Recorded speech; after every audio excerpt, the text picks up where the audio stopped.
वट सावित्री कथा। एक राजा के 7 पुत्र थे। उनमें से सबसे छोटे बेटे के कोई संतान नहीं थी, इसलिए उसकी बहू का उतना आदर सत्कार नहीं था जितना और बहुओं का था। बेचारी का मन बहुत उदास रहता था क्योंकि उसका पति भी उसका मान सम्मान नहीं करता था।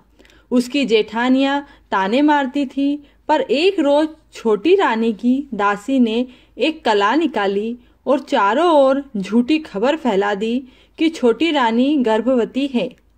छोटी रानी ने इस झूठी खबर के लिए दासी को बहुत बुरा भला कहा, परंतु दासी ने उसकी एक भी बात नहीं मानी और उसे चुप रहने के लिए कहा। बेचारी चुपचाप रहती, कुछ न कहती। दासी ने उसका बाहर आना जाना भी बंद करवा दिया। बात ही बात में 9 महीने बीत गए और दासी ने दाई को बुलवाया। उसे सोने का टक्का देकर कहा कि राजा को लड़का होने की खबर दे दो। दाई ने ऐसा ही किया। सब बहुत खुश हो गए। राजा ने बहुत मिठाइयाँ बांटी, पर इस झूठ से रानी बहुत दुखी हो गई। दासी ने जलवा पूजन का दस्तूर भी करवा दिया और पंडित जी को बुलवाया और सोने का टका देकर अर्ज किया कि पंडित जी, आज आप राजा से जाकर यह कहना कि इस बालक के ग्रह योग ऐसे हैं कि 12 वर्ष तक उसके पिता बालक का मुंह न देखें, और यदि उन्होंने मुंह देखा तो बालक की मृत्यु हो जाएगी। राजा ने पंडित की बात मान ली। इसी तरह समय समय पर एक नए बात वह रचती गई। इस तरह 11 वर्ष निकल गए। सबको यह विश्वास था कि लड़का बड़ा हो रहा है।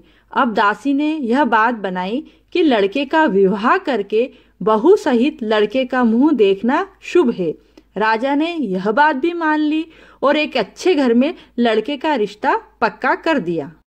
आखिरकार लग्न का दिन आ गया। पहले के सभी नेकचार बकायदा हो गए। लड़के को किसी ने नहीं देखा। बारात चलने की तैयारी हो गई।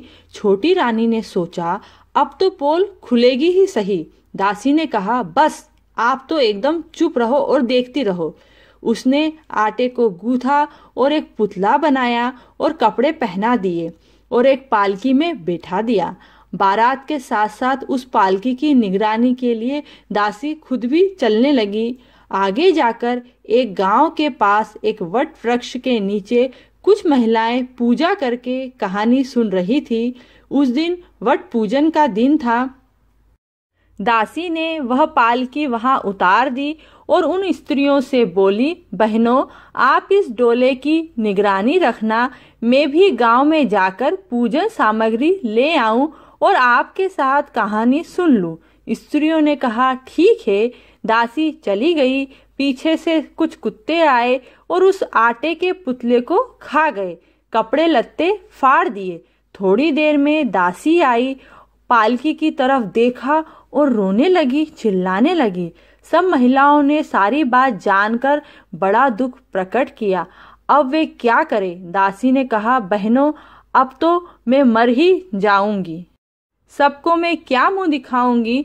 सब महिलाओं ने कहा, तुम चिंता मत करो, हम सब मिलकर वट देवता से प्रार्थना करते हैं कि हे वट देवता, हमने आपकी पूजा सच्चे मन से यदि की है तो यहाँ एक सुंदर राजकुमार आ जाए। वट देवता ने उनकी प्रार्थना सुन ली और पालकी में एक 12 वर्ष का सुंदर राजकुमार दिखाई दिया।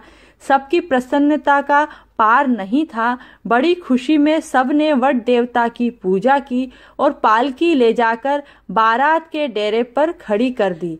बड़ी धूमधाम से विवाह के सारे नेकचार पूरे हुए। बारात वापस धूमधाम से अपने गांव आ गई।